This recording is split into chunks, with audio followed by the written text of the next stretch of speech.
Good morning, webheads. Happy new comic book day. It's been a very busy morning for me. I had to take my daughter to school. I had to take my wife to the airport as she had a business trip to go on. And now I'm going to head to the comic book shop. I'm not expecting a lot of great comics this comic book week. I think it's going to be a light week. We'll see what happens. I'll see you in a second. Welcome to Spider Slayer's Comic Book Haul. Fans, this is episode 622, the video series where each and every week I share with you what I pick up at my LCS, which is Comic Central, located in the city of Sanford. So if you guys are ever in the area, make sure you stop by. Tell them Mike Spider Slayer sent you. They'll point you in the direction of the greatest comic books in their shop. And of course, guys, you never know when you could get a mysterious black bag, and inside will be the comic books that you purchase, right? So here we go, guys.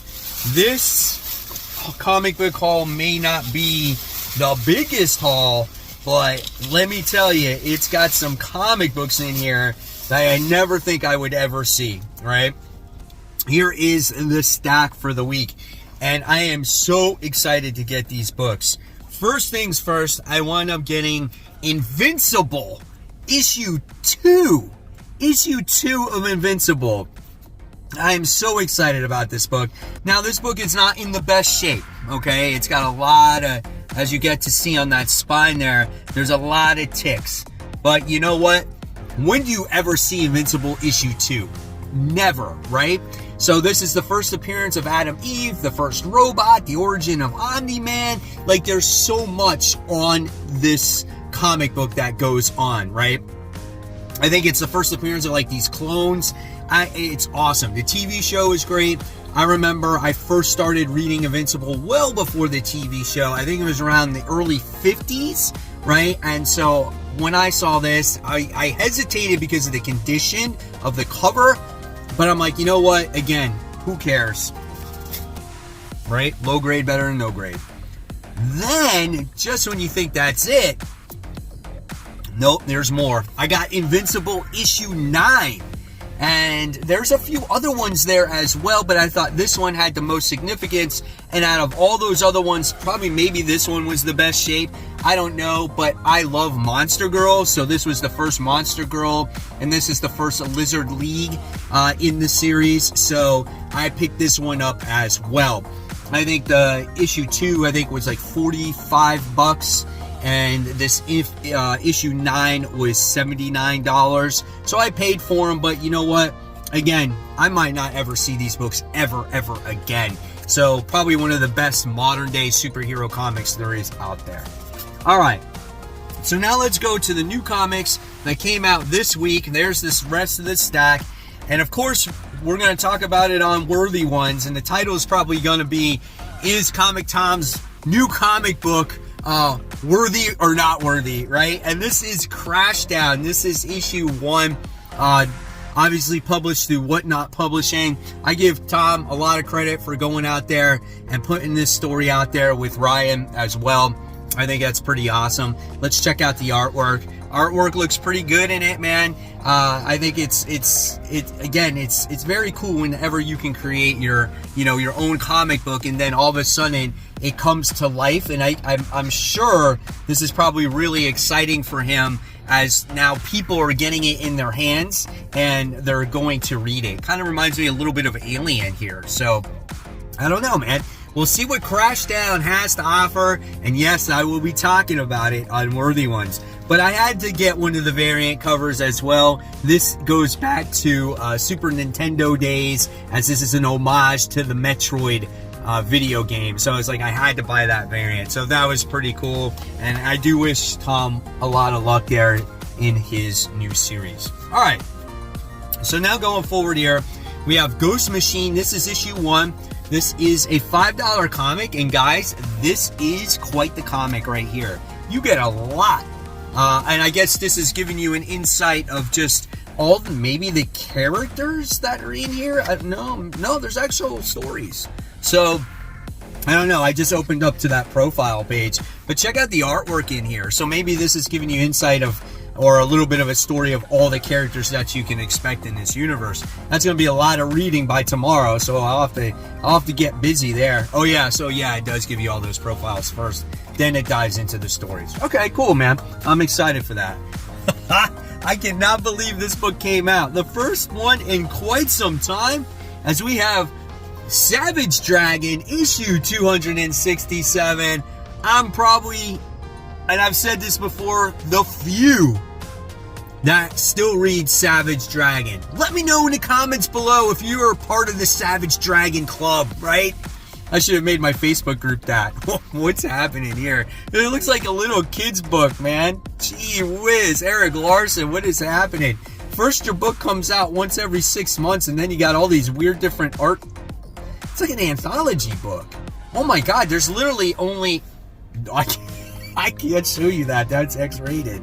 Yeah, I can't show you anything that goes on in Savage Dragon, man, because it's just that type of book. But, yeah, let me know in the comments below, like I said, if you're still reading it. And believe it or not, guys, I'm still at it here. Transformers issue 3 reprints Ratchet, and this makes sense if you read issue 3, Skywarp. So that's pretty cool, man. I love these covers. Those are awesome. All right, and this was a book that was on my hot seat this particular week, and it's Power Pack Into the Storm. This is issue 1. Listen, I'd never read a Power Pack comic in my life. I know, like, Franklin Richardson's in it. These kids, like, want powers, and their parents don't want them to have powers, and they go on this mission. I don't know if I'm gonna like this. Maybe I won't have any connection because I don't know anything about these guys. But it's a new #1, and it might be worth checking out. You guys excited about this comic getting ready to come out? Let's see. All right, Power Pack Into the Storm. All right, but we're talking about now is the superior one. It's the superior Spider-Man. This is issue 3. He's back, baby. He's got all his spider minglings, his robots, and all that kinds of crap. Hey, just when you thought you couldn't get away from Jackpot, there's more. I like this book, man. I think it's pretty cool. Again, I love the personality of Dr. Octopus. He's always saying it. The die is cast. Such a cheesy line, but it's so good. Mark Bagley artwork in this comic. So, Superior Spider-Man's cool. All right. Now we go on to more Gang War stuff. We have Gang War Spider-Woman issue 3. Personally, this has been the weakest tie-in because it doesn't all that much tie in, I feel, to Gang War, but it ties more into Jessica's, like, overall life, right? And I just want to see this book deal with her life. I don't care about the stuff that happens in Gang War with her. I think she's a great character, and you know, her situation with her kid needs to be dived into more, her personal life and stuff like that. So yeah, I can't wait to see when this gets away from Gang War. I don't know if this is the last issue of it. I'm not sure, but we'll see. All right, then we have Punisher. This is issue 3. I like this book. He's going against some fear monster dude in this book, so I don't know if he's a ripoff off a Scarecrow and whatnot. The media calls him the Punisher. He's not calling himself the Punisher, so he's just kind of going with it. This book has been great. I think the reason why his family got murdered was not because of him, but it was because of his wife. His wife was in bad business with other clients, and they went after her. So yeah, I mean, this looks very much like a horror book at the moment, so we'll see what issue 3 has to offer. So alright guys, now it's time for the Webhead shoutouts. Our first shoutout of the day goes to Dave124. He's showing off all his Todd McFarlane homage covers here, anywhere from all the Spider-Man covers to the Spawn covers. Looks absolutely awesome. Thanks Dave for sharing. Then we have Jeremy Reeves who's sharing off some of his most recent acquirements here. He's got a Secret Wars issue 8. He's got a cool Transformers. I think that's an issue 1, like Alan Claw variant, if I'm not mistaken, but it looks like it's signed. Dude, Jeremy, thank you so much for sharing. And then we have Nick, who is concerned because basically what's going on in the Transformers in future issues it looks like, based off of these covers, that Starscream and Soundwave could be doing battle against each other. Maybe Starscream gets the upper hand. I would be freaking pissed if Soundwave gets his ass beat by Starscream. He would be my most hated Transformer ever. So thanks for sharing that, Nick. And then we have Ray, who's doing his Saturday night snorting. Snorting? I should say sorting. And he's having coffee, comics, and yes, football. So what did you guys think of those divisional playoff games? Let me know in the comments below. And if you guys also want to get shouted out on future New Comic Book Day hauls, just head on over to Facebook. Search for the group called Comic Book Corner 2.0 Webheads Unite.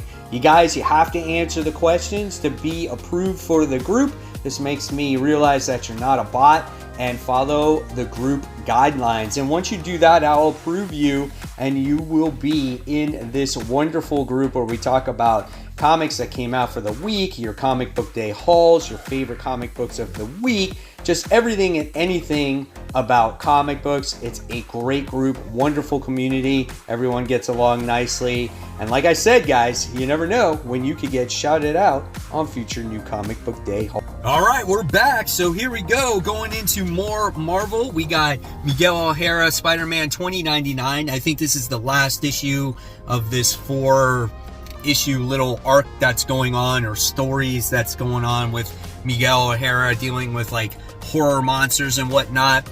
Issue 3 wasn't the greatest for me. I liked issue 1 and issue 2 were pretty good. But yeah, issue 3 was a dog, and that was like the 100th issue celebrating Miguel O'Hara. So, I don't know. We'll see what this Terror Incorporated has to offer for readers. Maybe it's good, maybe it's not. I don't know. It's like a 50-50, right? If you want to go out there and buy this. All right, more Marvel. And then here I wound up getting Star Wars Thrawn Alliances. So this is issue 1. So I was a huge fan of the Timothy Zahn books back in the day when Heir to the Empire came out, and I just really wanted to see this story in comic book form, to see like all the visuals and everything else. So yeah, I'm kind of excited about this one, and we'll talk about this one on Worthy Ones as well. So looking forward to it here. And then I wound up getting this this variant cover, which I think is cool also, and I'm assuming that's Anakin Skywalker there as well. So nice looking cover. All right, then we move on to the Tenement. This is issue 8. Really messed up book, man. It's a cool cover though, right? It's a maze, and then you get to see the dude's head there. So really interesting story about these people that are stuck in this apartment, and it's become this hell, and they've had to like escape it, and it's all behind this like old guy. It's just, I can't even begin to explain to you really what's going on. It's just weird. And if you read Jeff Lemire stuff in the past, you know what to almost expect here. And then you got that Andrea Sorrentino artwork. It looks like, again, their apartment place is like a total maze, man. So yeah, we'll see what issue 8 has to offer. I'm not even sure when the series ends. All right, so going back to this book that I couldn't get a few weeks ago, Superman 78 issue 3. I did read this digitally, but obviously to continue the collection here of this comic book, I had to make sure I got it. So I ordered it when they didn't have it at the shop. So I finally got it. This is a really good story. I've been enjoying it. I think Robert Venditti writes this one. And yeah, I'm not going to talk too much about it. It came out like 3 weeks ago. All right, then we wound up getting Green Arrow issue 8. Ollie's back in the main universe, man. He was gone for such a long time. He's been doing some exploration of what's happening, I think, with Roy, because he's gone missing. We got this dude going after him. This guy, what's his name? Amanneotipia. I can't even say that word right? And so we got him going after Ollie and his son there. So yeah, I mean, it's pretty good, this overall series. I forget the artist's name here, but he did this independent book not too long ago. Had to do with like trees and shit. So yeah, whatever, I'm rambling. I had to get this one though. This is a sweet ass cover, man. Green Arrow issue 8, the variant cover. Check that out. Look at Ollie there shooting his arrow, and he's against all the odds with all the other arrows coming at him. That's badass. All right, and then we got another great DC book, best series, I feel. And I'm sorry if I made it sound like this was the conclusion to Beast World. It's not. There's actually one more issue. I think the description that I gave when I was doing the video is it leads into the conclusion. So there were some questions going. I thought this was 6 issues. You're right. It is 6 issues. But Beast World has been awesome. The situation, what happens with Beast Boy, the emotions that go on with Raven in this series has been awesome. I never thought that this would be the event that it is right now. So I'm at the edge of my seat waiting to read this comic book to see, well, you know, where it goes from here and what's going to happen. Like, is Beast Boy like truly gone? I don't think so. This is comics. We all know that, right? But for right now, I'm in it for the ride. All right. And then I wound up getting this Dracula issue 4. I'm not sure if this is how long this goes on for, if this is the last issue of this also. But nevertheless, bro, check out that Jenny Frison cover, man. That is awesome. Like, look at Dracula's eyeballs. And again, Jenny Frison does it. It doesn't matter if it's a girl, it's a guy, it's a Dracula, if it's a freaking goddamn cheetah, whatever it is, dude. She's always going to draw you with those eyes in the comic book covers. Great detail there. Love that. Let's check out the interior artwork here. Again, it's all that airbrush stuff. Reminds you of Department of Truth. Just a weird book, man. Look at this. It's wild. All right. And then we have probably, I don't know. I'm not too excited about this, but it can't be any worse than freaking, what's it called? Than Power Pack, in my opinion. But then we have the Resurrection of Magneto. This is issue 1. So I guess Magneto comes back to life in this issue. I forgot that he died. And then here we got Storm opening up. It looks like she's like having a bad dream or whatever. So I don't know, man. There's a lot of Marvel books these days opening up with guys hooking up with girls and stuff. Like, it's getting intense, man. Artwork looks good in this book. I like that. Look at that. Good colors in there. Pretty thick book too. Storm looks nice. Yeah, you know, who knows? This could be really cool, man. So we'll see what it has to offer.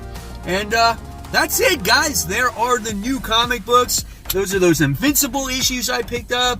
Hopefully you guys love this haul. I want to know in the comments below what you picked up this week. And if you don't want to put it here, you can put it on the Facebook group. You can take pictures of it. So as always, guys, if you love the content, I'm leaving more content right here. This is my top 10 most anticipated comics for next week. And of course, guys, as always, support the local comic shops. Keep buying, keep collecting, but always remember, read those comics so we can talk about them in the videos. Guys, have a great new comic book day. I'll see you real soon.